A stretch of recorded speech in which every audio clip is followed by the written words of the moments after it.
Hello there ladies and gentlemen, I'm Paul TX14 Walsh, welcoming you to an all new pair of Ace in a Day gameplays for the arcade mode of War Thunder.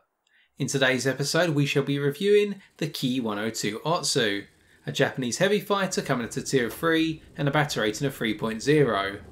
For the purposes of today's historical overview, I'll be covering the Ki-102 from its inception through to its combat service. With that, let's begin. The Ki-102's origins can be traced back to the Kawasaki Ki-96, a single-seat heavy fighter intended to replace the Ki-45 Toryu. When the first prototype of the Ki-96 made its maiden flight in September of 1943, the Imperial Japanese Army Air Force, the IJAF, requested that the successors to the Ki-45 be a two-seat heavy fighter instead. This led to the discontinuation of the Ki-96 design, with the revised two-seat heavy fighter design being designated as the Ki-102. To develop the Ki-102, the three completed Ki-96 prototypes were used. With the cockpit switched to a two-seat cockpit and the same pair of Mitsubishi Ha-112 Mark II 1500 horsepower radio engines as planned for the Ki-96 being implemented, the revision of the design did not take too long and was quite simple for the Kawasaki design team as led by Takeo Doi. One key change however was in the armament. The two 20mm Ho-5 cannon, as mounted in the ventral position, were retained from the Ki-96, but the 37mm Ho-203 cannon in the nose was replaced with the 57mm Ho-401 cannon. The second crewman was provided with a rear-facing 12.7mm Ho-103 machine gun mount. The purpose of the armament swap was to turn the plane more towards a ground attack role.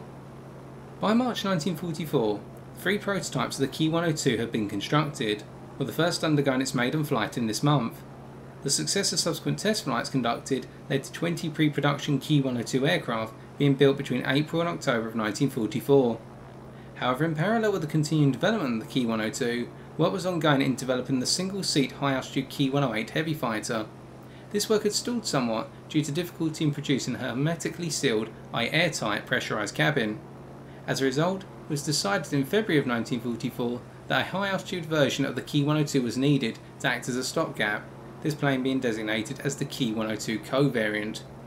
The plane was fitted with two Ha-112 Mark II Ru 1500 horsepower radio engines alike the Ki-108, which had been optimised for higher altitudes.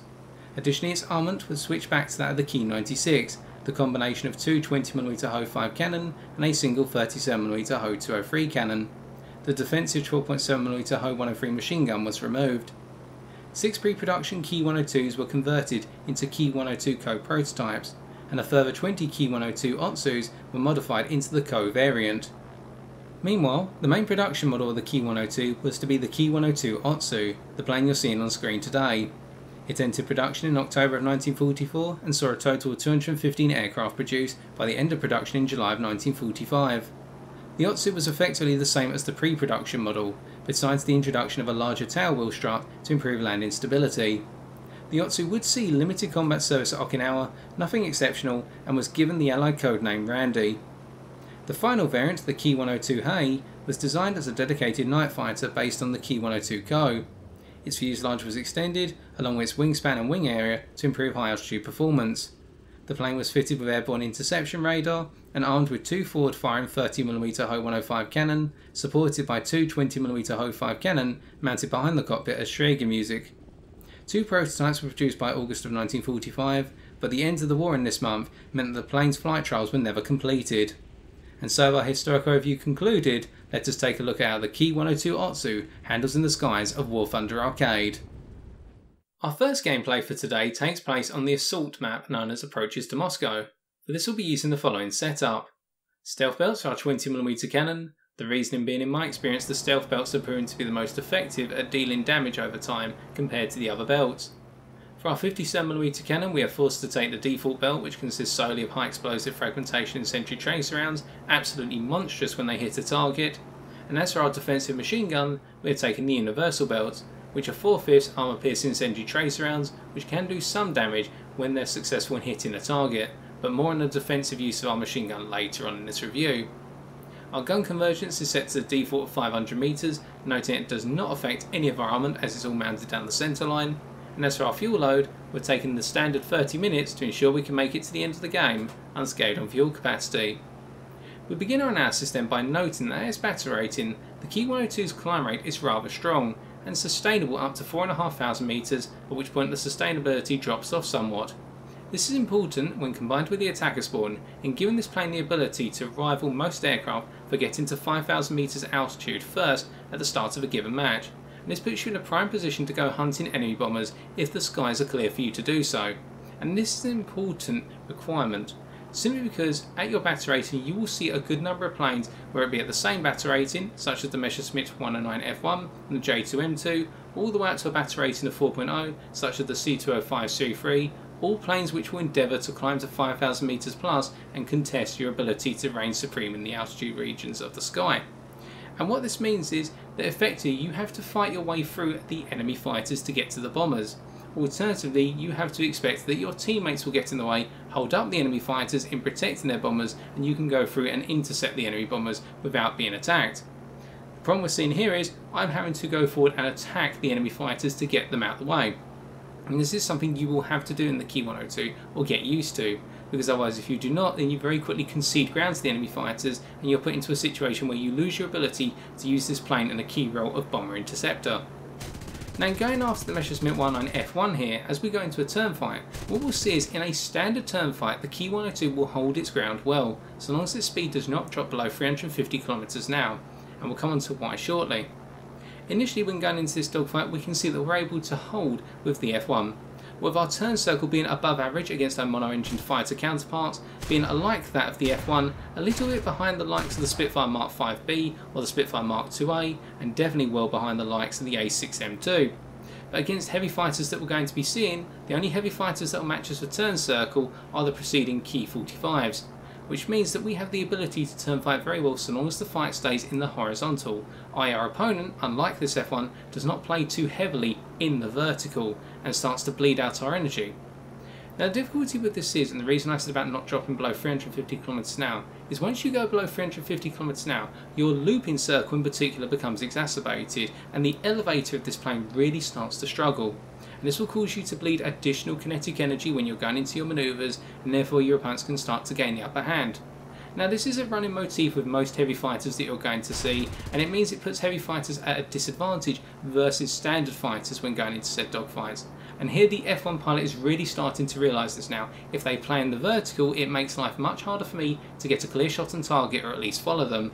And you'll note when I've had shots on target, I've been deliberating whether to use the 57mm cannon, which is much more difficult to aim on a moving target to small profile, or trying to get the 20mm cannon to target, where the lead indicator on our opponent is made for the 57mm cannon, not the 20mm Ho5 cannon, so I'm having to try and guess how much lead I need to provide. So I'm caught in a conundrum whenever I open fire on the target. Do I provide the right lead for the 57mm cannon, or do I guess the lead for the 20mm cannon? And it means we haven't been successful in bringing down the F1 despite having multiple passes on target. And now with the F1 playing severely in the vertical, we can see that the overall performance of the Ki-102 has started to fall away somewhat, particularly with regards to stability when coming out of manoeuvres, where I'm struggling to get this plane to level out rapidly, something which the F1 pilot and most mono-engine fighters can do much more easily below 300 km an hour. And as this dogfight goes on, we reflect back into a set of horizontal scissors, and this gives me some breathing space, but I now need a teammate to come and help me out, because otherwise over time this F1 pilot is going to win this dogfight. I've noticed that a friendly Messerschmitt 109 on my team is coming over to support, so what I'm about to do is break away from this dogfight with the F1 going into effectively what's going to be another loop, and that's going to buy me enough time to cut away. Not going just yet, I just need to get the F1 to overshoot me once more, using the rudder here to cut all my speed, make the plane incredibly unstable as I open fire the 57mm cannon, but it's going to buy me enough time to break away. We can see here as I go into the final loop that I'm really on my last edge now. I'm almost hitting my stall speed of what is 145 km an hour in this aircraft, and there's no way I'm going to stay in this fight for another set of passes. I'm going to have to concede defeat here. So I decide to start breaking away. And we can see the lackluster elevator performance at such low speed, where it took a long time for the elevator to steady out before we could break away. But fortunately for us, this means that our Messerschmitt 109 ML has got into the fight and can now take over for the time being. But I'm not one to abandon my teammates, so I decide to come back, using the strong medium distance energy retention in the vertical of the Ki-102 to do so, but unfortunately the two planes collide and that's the end of the dogfight. As we look above us we can see an enemy bomber, and it's time to go hunt the B-34. Now, was a brilliant demonstration, I personally feel, of the Ki-102's ability to manoeuvre with like-for-like fighters rather than heavy fighters. And one can imagine if that had been a Beaufighter Mark 6, for example, or a Messerschmitt 110 C7, we would have been able to win that fight quite significantly in being able to get around an R5 rapidly, and we would have the manoeuvrability advantage.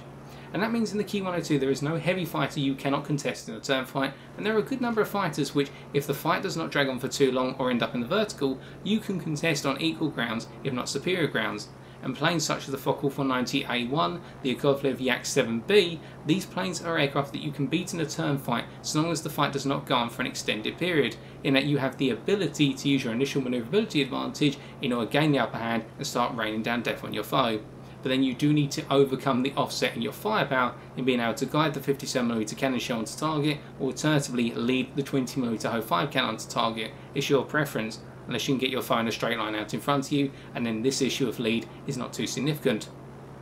Now, moved away from the turn fight, we now go after a Junkers 88, and this is where we're going to see the 57mm cannon go to work.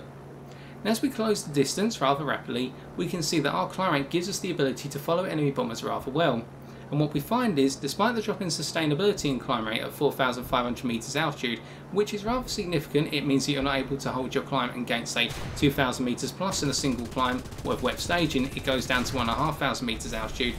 We'll note that we're able to close the ground on the enemy bomber rather rapidly, and with our maximum altitude performance on the engine being 6,000 meters, or in the control surfaces 7,000 meters, at 7,000 meters you'll find that your elevator becomes very unwieldy to use. This means that you can chase bombers who decide to head all the way up to 6,000 meters plus with relative ease and bring them down, and be one of the only planes that you're batter rating to do so with that relative comfort and knowing you've got a 57mm cannon ready to take the bomber down in just 1 or 2 clean hits. Now, the downside of attacking bombers, particularly if you attack them from behind in a slow manner such as against the Junkers 88 there, is that you lack the durability to take significant damage. And you'll see that even from the light machine gun fire, and when I say light I mean in terms of sprinkling, not the calibre of the weaponry here, from the light damage that we've taken, it's not been too light to our airframe or our pilot. With our pilot going orange, our rear gunner going orange, and our fuselage has gone amber in multiple locations. And if that had been a higher calibre weapon shooting at us, then we would have significantly taken more damage, and that would have caused us to fall apart in the sky effectively. Whereby what you'll find is you don't need to take too many hits in this aircraft, particularly from a 12.7mm Browning machine gun, to find that pieces come flying off or engines really start to break. The engines are exposed on this plane and they will take damage very rapidly, and we've been fortunate enough here not to take engine damage, only engine nacelle damage as we start to pursue the B-34. One other thing to note is that this plane is quite susceptible to fires, and once it starts burning there's a very low chance of the fire going out before you've lost a considerable amount of this plane's airframe, control surfaces fall apart, or the plane just completely burns out of the sky. So getting hit is not advised in this plane no matter what, albeit we can turn that to our advantage a little bit later on.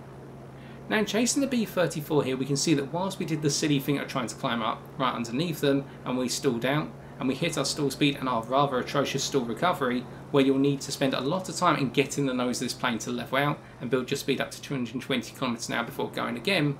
In going after the B-34, we can see that our straight line acceleration is rather strong, being able to go from our stall speed all the way up to 370 km an hour before hitting our acceleration cliff, and with war emergency power, you'll improve this threshold up to 450 km an hour, and that means the likes of the B-34 we can very quickly begin to catch up on, and then we only need 1 or 2 hits to get the job done. And note we're doing considerable critical damage to our 20mm Ho-5 cannon before we actually hit with the big gun. And do not be afraid to sprinkle your targets with 20mm shells, as the Ho-5 cannon can get the job done when you're not too accurate with the 57mm.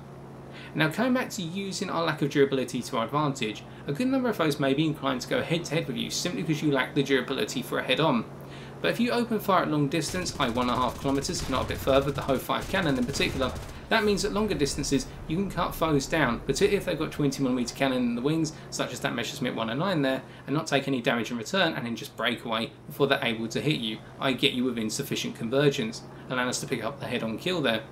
Now, of course, you need to be wary that against centre-mounted cannons such as that on the Messerschmitt 109 F1 or your Yakovlev Yak 9, this approach is going to be much more dangerous because your opponents are not convergence reliant on their main armament, but it can work out. Just be aware of the fact that your pilot is not well protected and they can be knocked out quite easily, even by the likes of the 7.62mm Browning machine gun or the 12.7mm machine guns, I should say, on the F2A-3 Buffalo.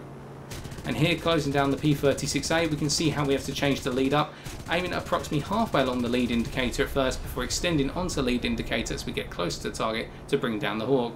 And that's the point there about getting rid of the lack of convergence on the lead by aiming at a target in a straight line to get the 57 and the 20mm cannons lead lines to line up as we picked off the SP2M and the game comes to its end and it's time to take a look at the post-game stats.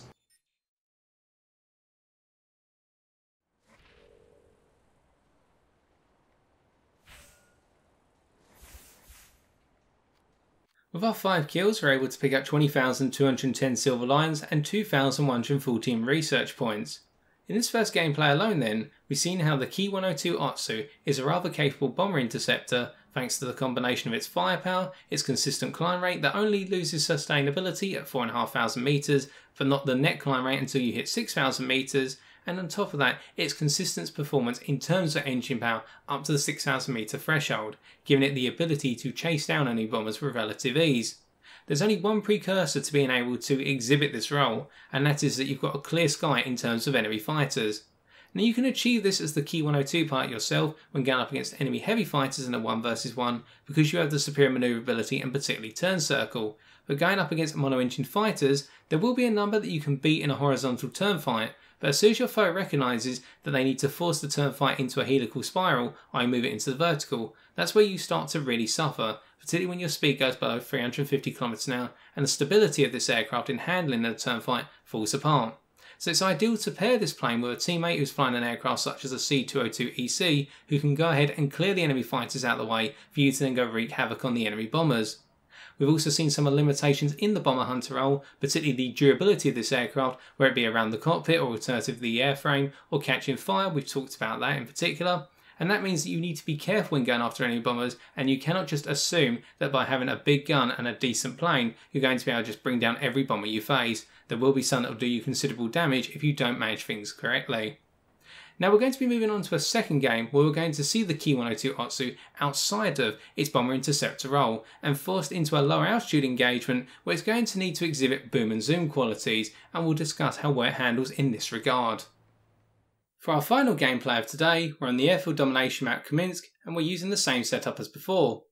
This time however when we spawn in, we'll be spawning at 1,100 meters altitude approximately. And as we go for our initial climb, this will serve to demonstrate the consistency and overall performance of the Ki-102 otsu, where it's all the way down to ground level or heading up towards 4,500 meters altitude, at which point it hits its climb rate sustainability threshold.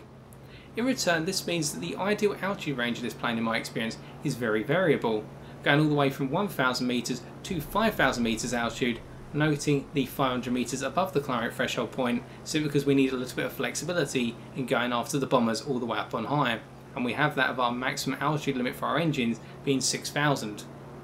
Now in return, this gives you tactical flexibility. Do you choose to go after enemy bombers if there's a good number of them flying level up high, or do you choose when you've got the space to do so to go into boom and zoom tactics against enemy aircraft, or are you forced into 1 versus 1 engagements, i.e. turn fights against enemy fighters that may wish to confront you or you wish to confront from the outset? And here we decide to go after enemy fighters via boom and zoom, simply because when we're the top battle rating aircraft, our climb rate is very strong and its sustainability at lower altitudes means we can get above the majority of our opposition from the outset with relative ease. Now as we dive down, what we have to consider for the purposes of boom and zoom, that this plane actually has some rather respectable boom and zoom characteristics.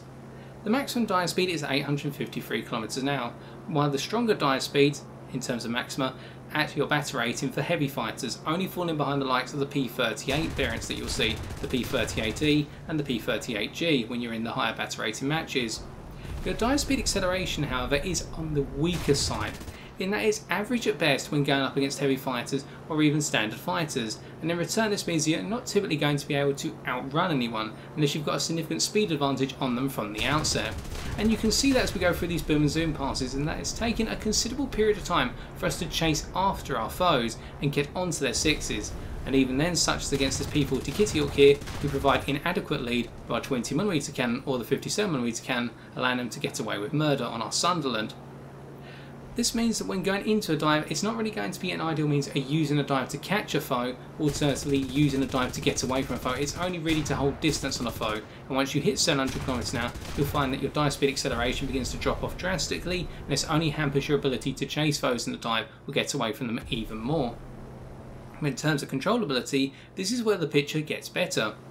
Now you must consider that what this being a heavy fighter, typically it's going to be harder to wield in a dive compared to your standard mono-engine fighter, because you've got a lot more mass to point towards the target in the high-speed dive. But on the plus side, if we start going through the respective control surface domains, starting with your roll rate, which is average as standard compared to the aircraft you're going to be facing, you can roll reasonably well and you can change up directionality on the fly rather well through roll rate. When you go into your high-speed dive, between 600 and 750 km an hour, you will lose 25% of your roll rate. In return, this means that you have a decent ability to follow foes in a dive using your roll rate in order to turn over the top of them, or certainly roll with them as they try to bank underneath you. On top of that, you have to consider that your rudder, which is average at best, simply because whilst it's strong for assisting in turns, or alternatively in hammerheads, it's rather weak in terms of flat rudder turn circle, again because of the size of the overall aircraft. You'll find that there is no lockup penalty at high speed with your rudder, meaning that you're able to precisely point this plane regardless of what speed you're flying at, which is a nice bonus. And on top of that, with your elevator, which is good from the outset, what with the fact that in your ideal speed range of 400 to 500 km an hour, you'll have a reasonably tight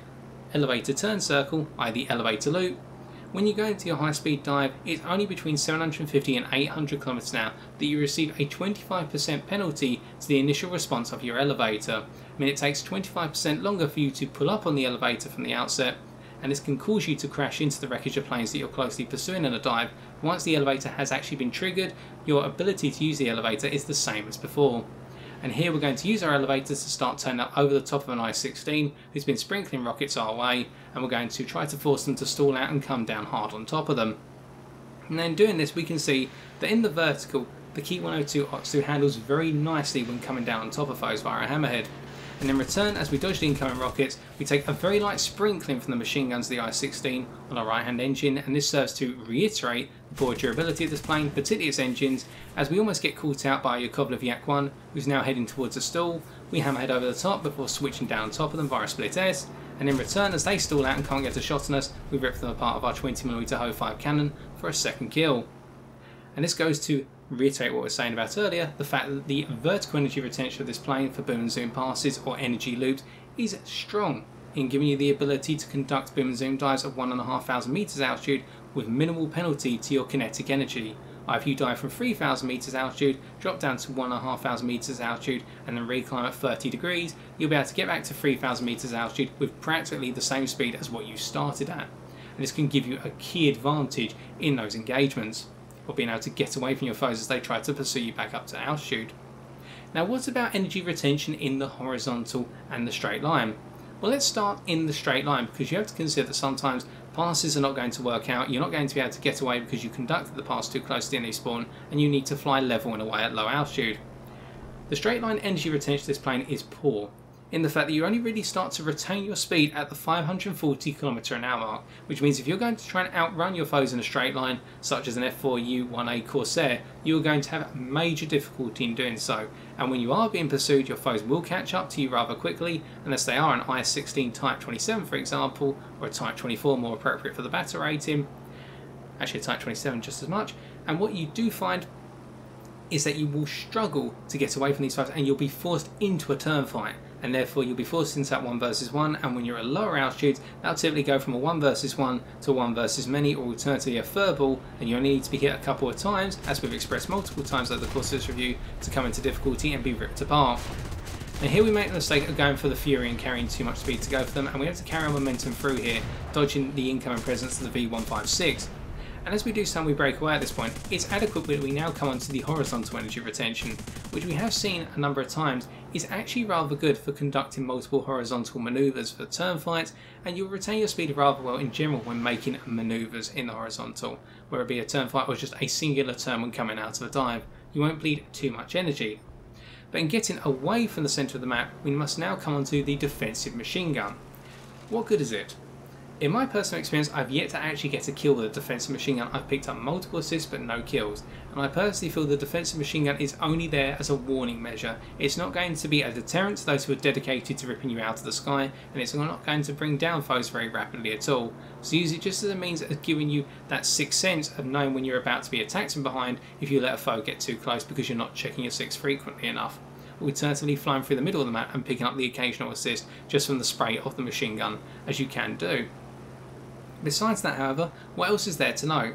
Well, you may be wondering why the high ideal speed range of 400 to 500 km an hour. Well, there is the limitation as expressed in the first gameplay, in that once you go below 350 km an hour, the elevator of this plane is impacted heavily. But on top of that, once you go below 300 km an hour, you'll find that the stability of this plane when coming out of manoeuvres in the turn fight is impacted just as heavily, and that makes this plane very difficult to handle. And in return, this means that when you go to lower speeds, you're going to have to spend a lot of time getting the plane ready for the next manoeuvre in an engagement, rather than being ready to go after your next foe, as we pick up our 6th kill there on the Catalina, and turn in on the P-36G Hawk there for our 7th and final kill of this game.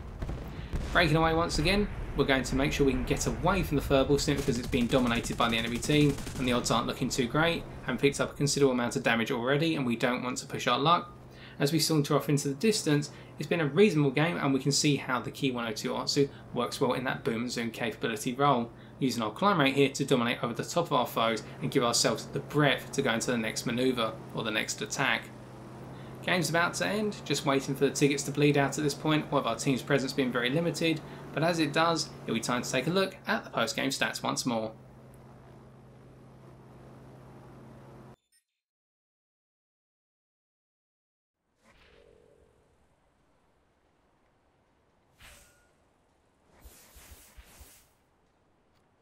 With our 7 kills and single assist, we're able to pick up 26,585 silver lions and 2,290 research points. To defeat the Ki-102 otsu in a given matchup then, I can recommend one or two approaches. Option number 1 is to force this plane into a turn fight, particularly as we saw in the first gameplay of today, and when you're flying a mono-engined fighter.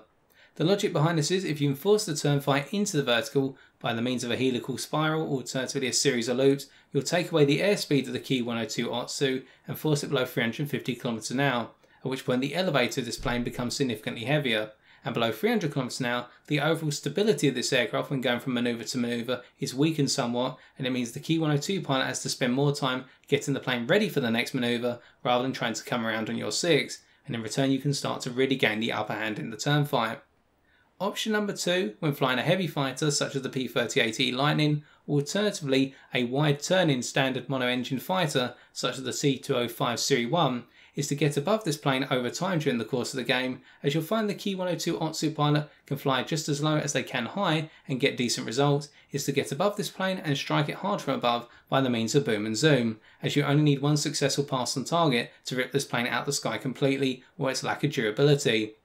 But by avoiding these confrontational approaches today, typically in our own Ki-102 otsu, what we can say is that this is a Japanese heavy fighter that thrives in being left alone, in that if you give it space, it will be able to deal decent damage to the enemy team's constituents, whether it be the level flying bombers who try to make their way over to your bases, or alternatively in being able to cut through the enemy's ranks via boom and zoom passes, and with its 57mm cannon and the 20mm cannon, it can deal with those foes rather rapidly, either with a single hit or a short burst on target. Just one thing you will need to get used to when flying this aircraft is the fact that you do need to give different lead for your cannon, and this can be rather frustrating and lead to mixed results at first. But over time, when you get used to it and the overall nature of this heavy fighter, you'll find that your kill count's going to go up and you're going to become a real problem to the enemy team. Just don't let them shut you down.